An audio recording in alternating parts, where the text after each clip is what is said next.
This week on Let's Talk Texas, we're going to get into what's going on with the city of Austin and its plan to defund its police department. Plus, what does this mean for Texans in general? Is the autonomous zone going to spread throughout the state of Texas? I doubt it, but we're going to get into it as soon as I get my stuff right. This is the issue of this election. Texas isn't great just by chance. When you overtax, overregulate, and overlitigate, guess what? They're going to look for places to go. The classic question in politics: are you better off now than you were 2 years ago? It's Texas. We will never give up Texas! If we lose freedom here, there's no place to escape to. This is the last stand on earth. All right, welcome to Let's Talk Texas. I'm your host, Jordan Overturf, having a bad case of the Mondays, apparently joined by my flawless compatriot, co-host of the show, RPT Chairman James Dickey. Chairman, I hope your Monday is going a lot better than mine so far. You know, it's a great Monday because it was a great weekend. I was out and about with a whole lot of folks at our conventions locally, Senate district and county conventions.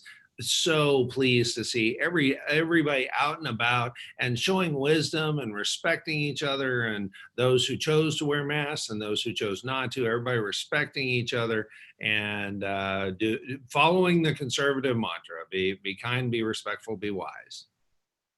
Absolutely. You know, it's been great to see these conventions go off and, you know, various counties or SDs sharing photos of people smiling, happily gathering together. I think we all grew a little tired of the lockdown, so we were grateful for this opportunity to just, you know, get together, share some fellowship. And we're going to get to that here in a minute. But first, a couple of shout outs. First of all, Chairman, we got to give a belated birthday shout out to President Trump, who yesterday, along with Old Glory and the U.S. Army, was celebrating his birthday. So shout out to the president. Chairman, you know, what do you make of all of these things coming together? You know, you have the thing I saw over the weekend was that CPAC image where the president is hugging the flag again. It's so appropriate for, you know, Flag Day, all of these things to come together. I mean, this president clearly loves this country, right? Oh, absolutely. And it's funny, you do look at some things and go, wow, this guy really was born for this. I mean, his name is so perfect for all the stuff he does. And his heart is clearly so patriotic and so in love with the country. It is perfectly fitting that he was born on Flag Day and on the birthday of the Army. Yep. Also, we got to give a shout out to all the election officials who are working hard till today. Monday, June 15th is the deadline to register for the primary election runoff. We're less than a month away, Chairman. For those who don't know, just give us the quick rundown about this primary runoff. Well, so on the Republican side, we've got runoffs in about 100 counties. That includes some congressional races. That includes some Texas House races. Take a look at your own county website and double check to see if you have a runoff in your area. If you do, become an informed voter. Early voting starts in just a couple of weeks. Today is the deadline to be registered or to move your registration if you have moved. So make sure you get that taken care of so that you can vote in the early voting that starts in just a couple of weeks. And once again, Texas will lead by example. We will show that we have no problem managing an election. It's no harder than managing checkout at the grocery store. Yeah, and those primary runoffs are starting to get heated. Boy, those campaigns are getting active. So I'm following that stuff. I hope you are too. We hope to bring more candidates over to the YR podcast, Big Texas podcast, as we get up for those things. But plenty to get to on the show today, Chairman. So let's go ahead and get into it. Biggest news, I think, of the weekend is Austin City Council's vote to defund its city police department by an unspecified amount. Can we first get into the details about what this vote means exactly? Well, as far as we can tell so far, what this means detail-wise is that Austin is going to not fill 20 current officer vacancies that have been vacant for a while. and that money will be reallocated to other parts of the Austin city budget.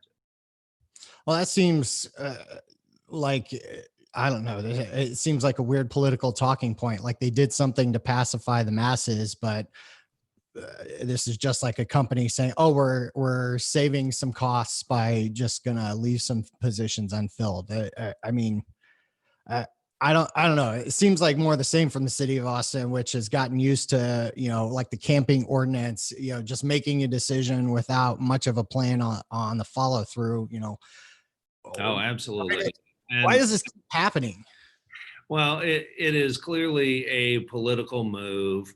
The Austin city leadership, they are so short-sighted. And the irony, of course, is last year they threatened that if the state legislature put limits that wouldn't allow them to raise their budget more than 3 or 4% a year, then they would have to cut police. And here they are, able to raise their budget, but cutting police because they just wanna. And so it proves that whole argument against limits on growth of city spending were all a charade to begin with.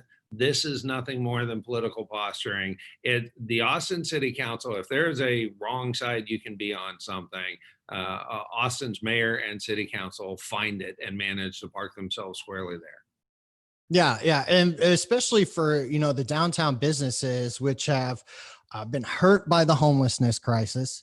They've been hurt by the coronavirus shutdown. They have been hurt by the looting and rioting that took place with these riots. Right? How much longer are the folks in Austin going to continue to put up with this level of failed leadership? I mean, at some point, something has to give, right? Do you think that there is any possibility in the People's Republic of Austin that people will start to wake up and say, hey, maybe we need a different style here that better protects, these things that are drawing many tourists. I mean, downtown Austin is a great place to come and visit. I got no problem with the city, no problem with the businesses.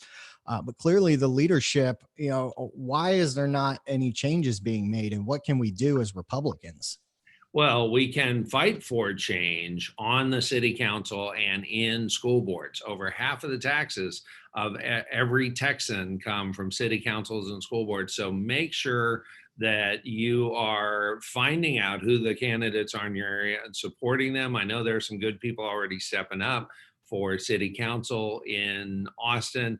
And yes, I believe that over the last year, we've had the combination that shows independent voters and people who are willing to be persuaded by their own eyes, both that Republican policies lead to the lowest minority unemployment, the highest growth out of poverty, the best of all results for all people, and Democrats are tiny tyrants who cannot resist their despotic tendencies. And every chance they get, they will take your stuff and use it to further their own power.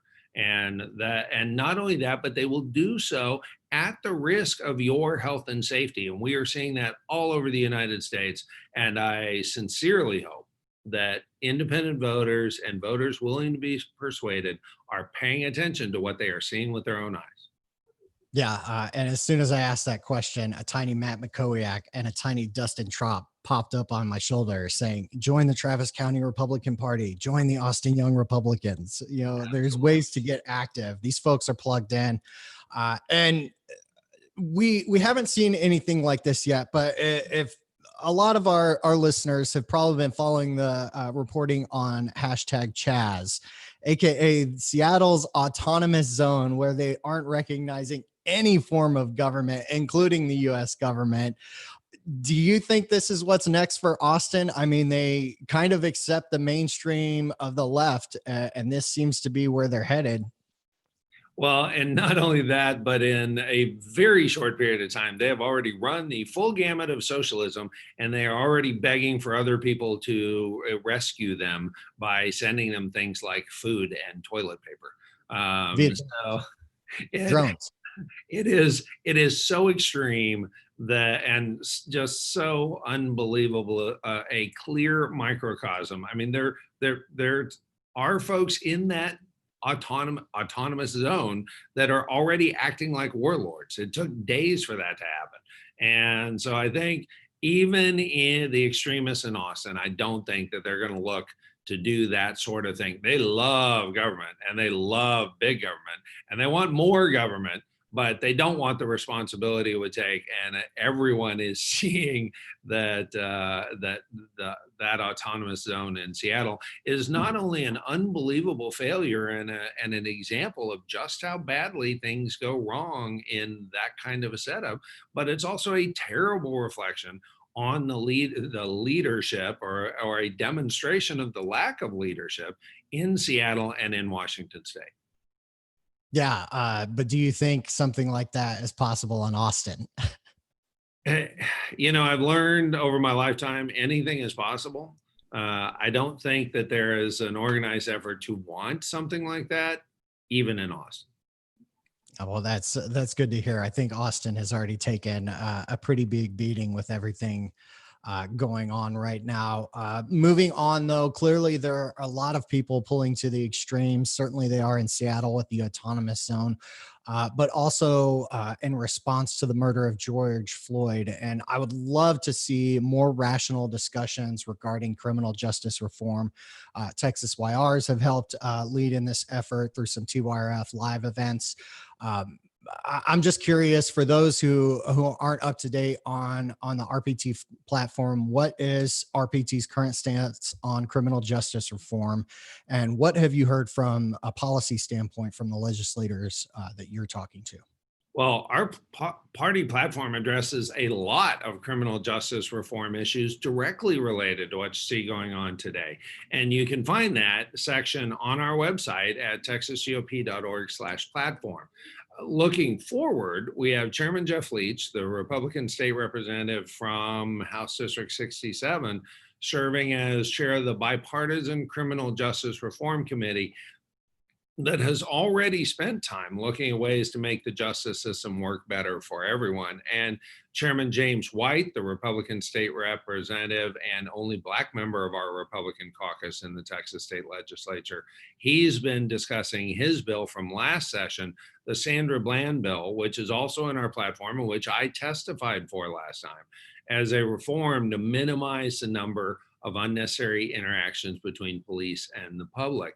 And Republican Representative Briscoe Cain has brought up a much needed discussion of qualified immunity and what that would look like to hold our officers to an equal standard under the law.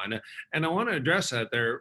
The people have gotten right into the weeds about, well, okay, when there is a bad interaction or a potentially bad interaction between police and an individual, what are the rules around that interaction? What's the code of conduct and the rules of engagement that policeman has to engage in? From the Republican Party standpoint, we want to change the whole setup so that there are fewer of those interactions that could go wrong. That really needs to be the focus. Yeah, and I know that there are a lot of Republicans who have led that way. There's also conversations about civil asset forfeiture and a number of those issues. Certainly Texas YRs is leading the charge there. A number of Republicans in the Texas House and the Texas Senate are also doing so. So we'll continue to watch that. Let's dig into this a little bit more, though. It's so easy to get wrapped up into the moment and gloss over steps that have already been taken and are steadily taking effect. What are some of the details of major policy issues passed in the last Republican-led legislature? Well, for the last 4 years, Republicans in Texas, all the way up to the president, have taken a really aggressive stance on tackling a bunch of criminal justice reform issues. Here in Texas, we were able to get funding for the backlog of rape kits that we had on file. while doubling the reporting period for victims of sexual assault seeking justice.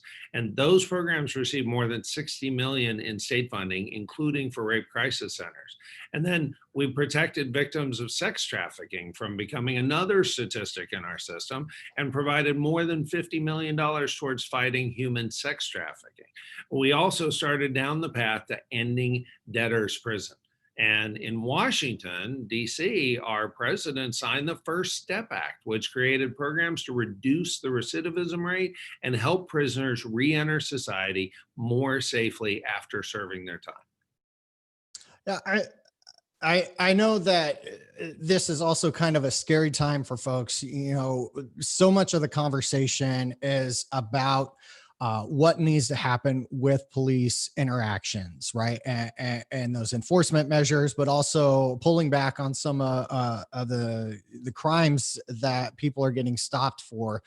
So we do limit those interactions. However, clearly in parts of this country, the conversation is going more and more toward defunding police departments, right? Which begs the question, who's going to enforce our laws? Who is going to protect us if we don't have a police force? And I'm sorry, I know a lot. I'm not sorry. I know a lot of Texans who right now are thankful that Texas is a strong Second Amendment state. You know, how has the legislature been leading in this area specifically? Well, so for starters, Texans are taking their responsibility to defend themselves and their family and friends and neighbors very seriously. And so gun sales have increased dramatically since coronavirus response started. That's a clear sign that folks want the ability to do that, to protect themselves and their friends, family, and neighbors. And last session, Republicans led to make sure that those plans are extended, those protections are extended during times of declared disaster. Now, that's not that's evacuating from a declared disaster. So it's not relevant right now as coronavirus, but it has already been triggered a couple of times since then. So we've been fighting for open carry. I refer to that as disaster carry. They also passed House Bill 302, which ensures that law-abiding Texans may keep firearms in their homes. So that prevented landlords from being able to stop a law-abiding Texan from keeping their guns in their own residence. And that is especially crucial in cities where local officials have forced residents to shelter in place, many of whom are renters and need that protection. And then, of course, there's the open carry law, which allows any law-abiding citizen with a license to carry to arm themselves and to carry. And with all the riots and attacks on citizens and business owners, we're seeing more and more why we need to fight to protect our right to defend ourselves. And I'm very careful not to refer, this is not a Second Amendment right. It's not a right. It is a right that is supposed to be protected by the Second Amendment. But as with all our rights, our actual rights are granted by our Creator and are inalienable rights, not rights granted by the government in the Constitution or otherwise. Yeah, it's circling back to HB 1177, the one under disaster declaration. Certainly, as we look ahead, hurricane season started June 1st, and Texas is a prime target. So, you know, we need to have these levels of protections in place. And I think it would be wrong for anyone to look at the situation of how things are playing out, how divisive our society is becoming, and how violent people are turning in times of crisis. So, you know, I think that's a prudent measure for Texans to be able to protect themselves if they are being forced to evacuate during this hurricane season. Absolutely. And it makes a lot of sense because all Texans have a right without a license to have weapons in their home to defend themselves in their home. All Texans have a right in their vehicle to have weapons in their vehicle to protect themselves in their vehicle. It's seen as an extension of their home. What we don't want, if someone is fleeing their home and is wise enough not to leave the weapons laying around a house that's now empty and unprotected, and they put them in their car, well, if they're evacuating from a hurricane, we wouldn't want them to leave weapons in the car while they're in the hotel or somewhere else. And so it makes perfect sense that you have the right to have those weapons without a license as you are fleeing safely by bringing your stuff with you when you flee a disaster. It makes perfect sense and was overdue, and I'm glad it was granted. And not only that, but the fact that it's already been triggered a couple of times and likely will be again during this season, it just gives us more proof points to be able to fight for what we should have in Texas, which is no license requirement at all for law-abiding citizens to be able to carry.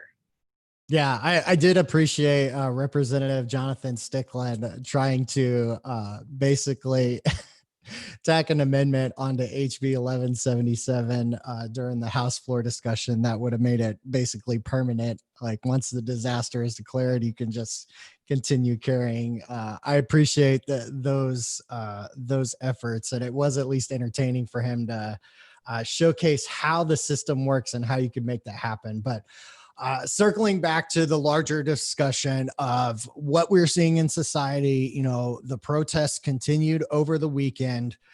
The conversation continues about George Floyd, defunding police.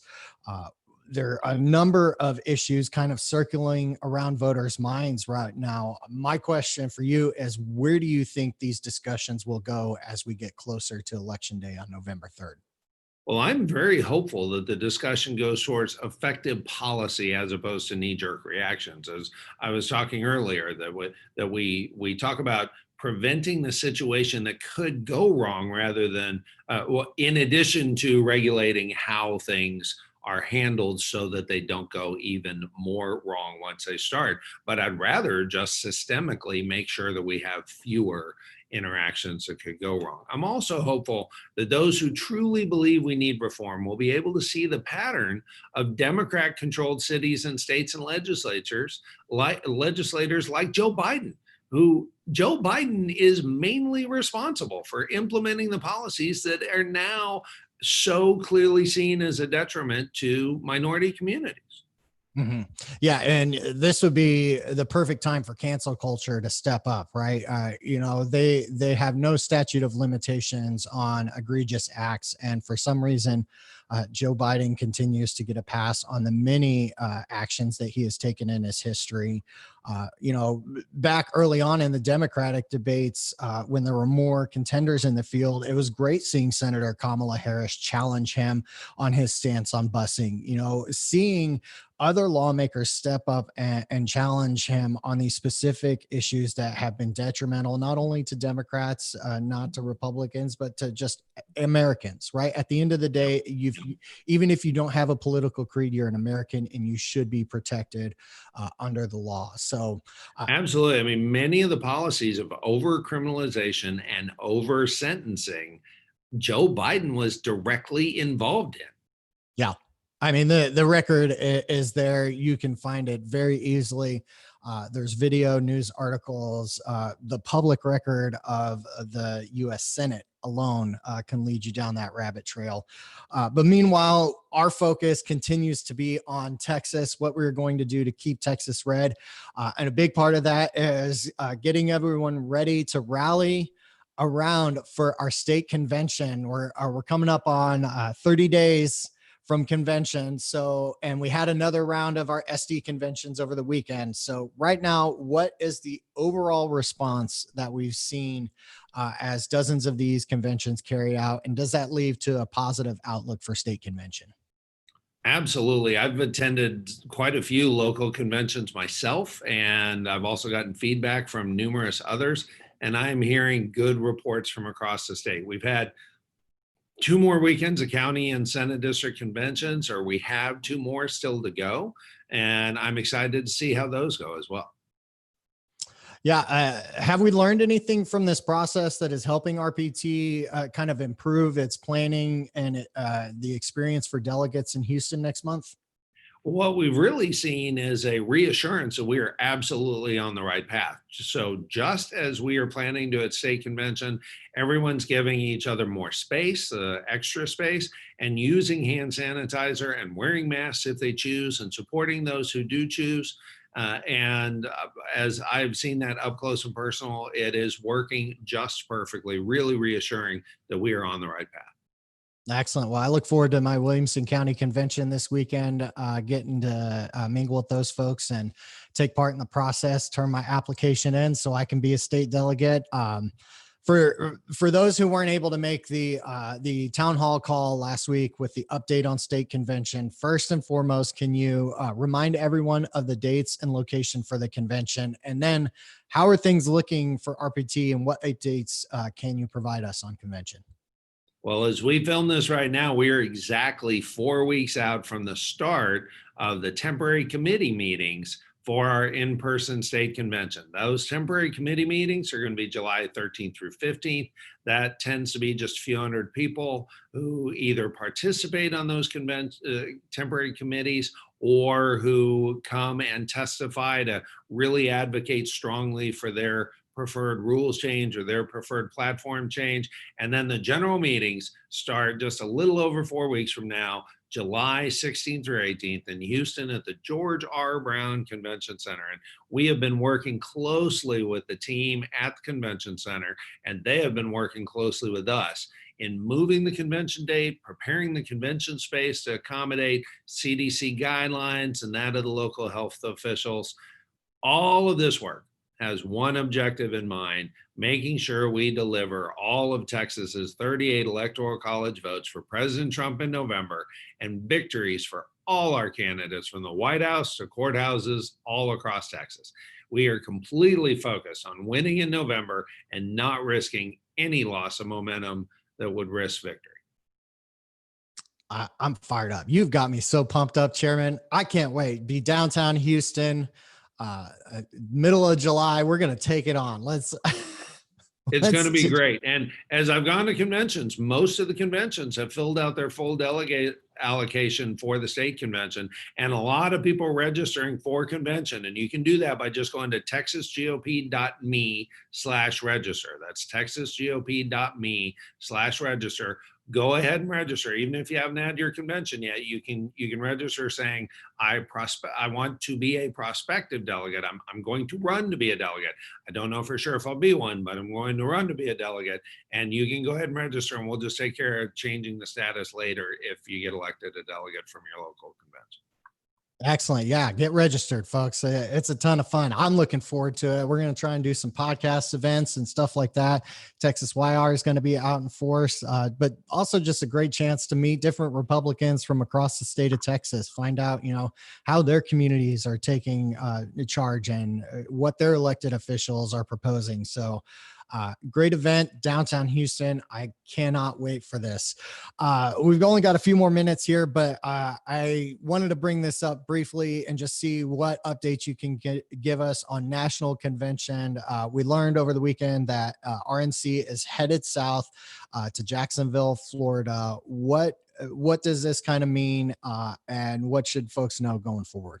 So this actually made a lot of sense logistically. Texans, of course, we could have thrown an amazing event. It would have been fantastic, but it's a bifurcated convention. Some of the activities, the official nomination of the president and vice president of the United States, must happen per our rules in Charlotte. So we have to have our credentials committee meet in Charlotte. We have to have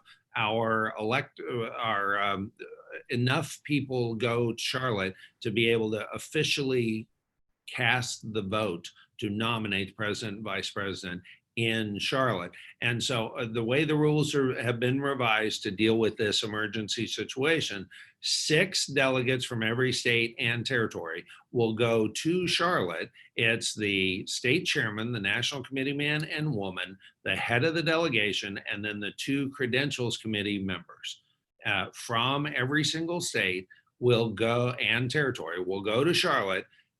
They'll have the credentials committee meeting to officially seat all the delegates. Then they will cast the votes of the delegates for the nomination. And then those people need to get to Jacksonville. And so it was important that wherever the second location was, it'd be really close and convenient for travel between the two. So that's why they chose Jacksonville. It makes a lot of sense.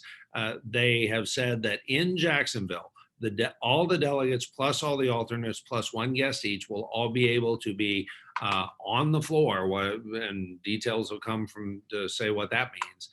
But on the floor when the president accepts his nomination for being the Republican Party's nominee for president for 2020. It's going to be amazing.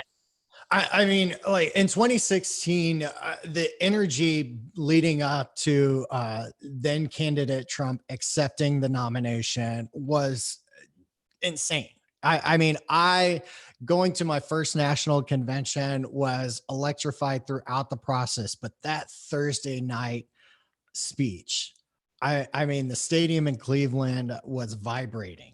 Yep. With energy, like people from the floor of the delegation all the way to the nosebleeds where I was were just completely on fire throughout the entire convention. And I can only imagine now in 2020, after watching everything that President Trump has done for this country, all the ways he's delivered on his promises, what that crowd is going to be like in Jacksonville. I mean, can you even make any predictions at this point, Chairman?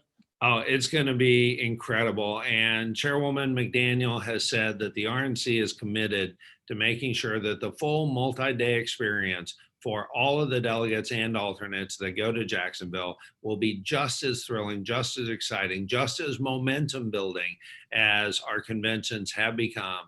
And I'm very excited to see that.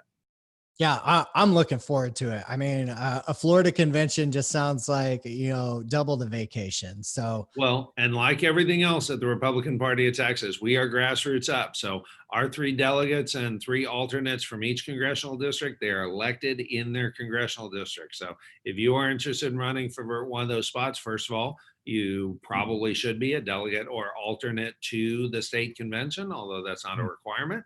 And then you should certainly be prepared to be rallying support among your congressional district fellow delegates and alternates to get support to become a delegate or alternate to the national convention. But highly recommended. I have been a delegate or alternate to the last 3 national conventions, one each from 3 different congressional districts. So it has been a fantastic experience. It's one I highly recommend, strongly suggest it to everybody. Yeah, I went as a guest last time. So my pitch is, if you don't want to be those things, still make friends with one of the people who are, so you can maybe get one of those guest passes. I mean, it is an inspiring experience, especially for a young Republican who is looking forward to decades of involvement and engagement, right? Yeah. For this to be the starting point for you, like I can't emphasize it enough. Like convention is a transformative experience. It is a positive experience. If you can go, you should do so. Absolutely. My wife and 3 kids have all gone and have all each had a turn on the floor in the chamber for the convention, and there is nothing more inspiring. Yeah. And even if you are one of these middle of the road folks, there's lots of folks from the left who surprisingly show up to Republican National Convention. Like I met Stephen Colbert, Nick Cannon. I'm trying to think of who else, Eric Andre, Mo Rocca, like all of these people who the left are big fans of. They managed to show up at Republican National Convention too. So even if you don't agree with them, you're going to run into a few folks. I guarantee it. I would be shocked if Stephen Colbert doesn't make another appearance to the RNC this time around. That would be pretty interesting. Of course, he's going to be wearing a mask this time, right? So it's going to be harder to like spot him. I don't know. You just follow the crowd, because that's what happened last time. Is this giant crowd formed in the middle of nowhere.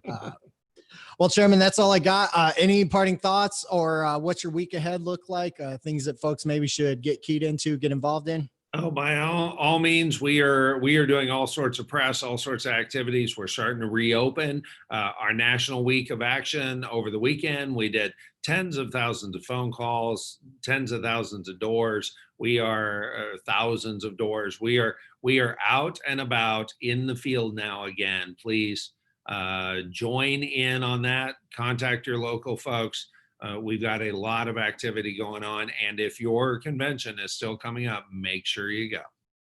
Yep, absolutely. And then on Thursday, we have the 5 days of calling event with RPT, Texas Young Republicans, and Texas College Republicans, all working together for a digital deployment, making phone calls, trying to contact unregistered Texans to try and get them registered to vote. 10K for 10R still going on. Absolutely. If you're not already signed up for that, it's the easiest volunteering you could ever possibly do. Text 10K, 10K to the number 72,000, 72000. We will send you the names and phone numbers of 10 people that were 90% sure Republican and 90% sure not registered to vote in Texas. Just call them and ask them, can the Republican Party of Texas mail you a voter registration form? It is that simple. We have had over 90,000 new Texas Republicans registered to vote through that over the last less than a year now, or actually just a little bit over a year now. And is fantastic. Great way to be involved. Text 10K, 10K to 72,000. Yeah, and for those folks who like don't understand this process or anything like that, I can vouch that it does in fact work. I have been contacted to make sure that I am registered to vote. And so I appreciate all the RPT volunteers who are getting out there leading this fight. We need to keep Texas red, but we've got to do it ourselves. Can't expect anyone else to show up to the polls. We have got to get out there and get to work.